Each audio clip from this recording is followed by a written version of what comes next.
Hey everyone, this is Chili White. I am here with our 2010 Husaberg FE450.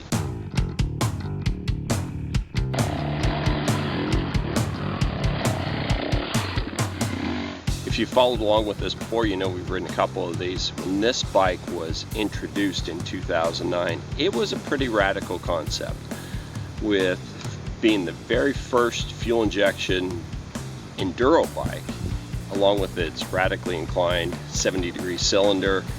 Husaberg really set out to remake themselves.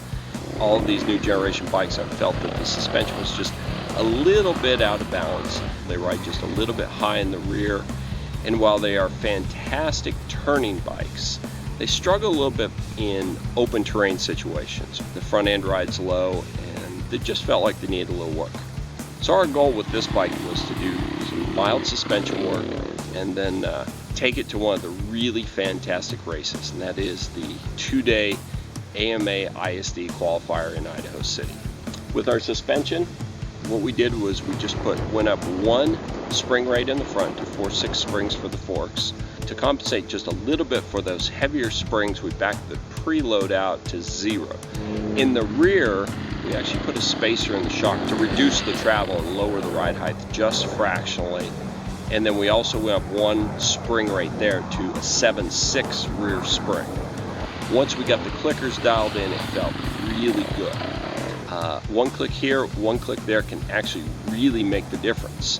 What I didn't realize was that on the 2010 models, that standard setting is now 21 clicks out. For me, that's what it demonstrated, was just how much adjustability there really is in the standard valving.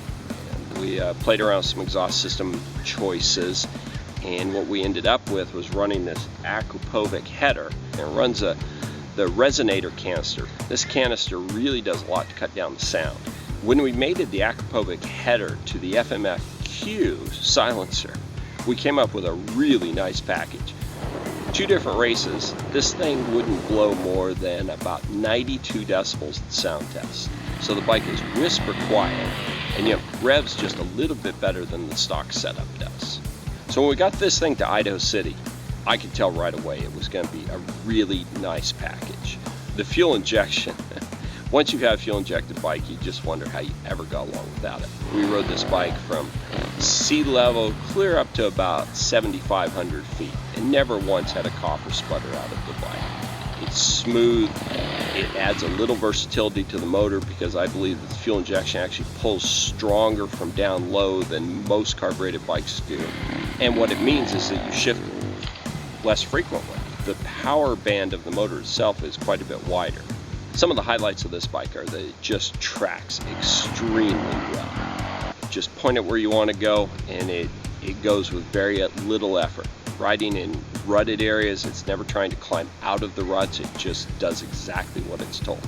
The other great thing about this bike is it corners and finds traction where none seems to exist. And in that way, it makes it a very easy bike to ride, whether you're riding at trail pace or at full race pace. So there you have it. With just a little bit of prep, this thing is absolutely a race-worthy bike and a fantastic trail bike. Perhaps one of the easiest riding bikes ever. So I have to say, yes, I'm still pretty enthused about riding Husaberg. I'm not even very excited to have to give this one back. I wish I could just keep it a while.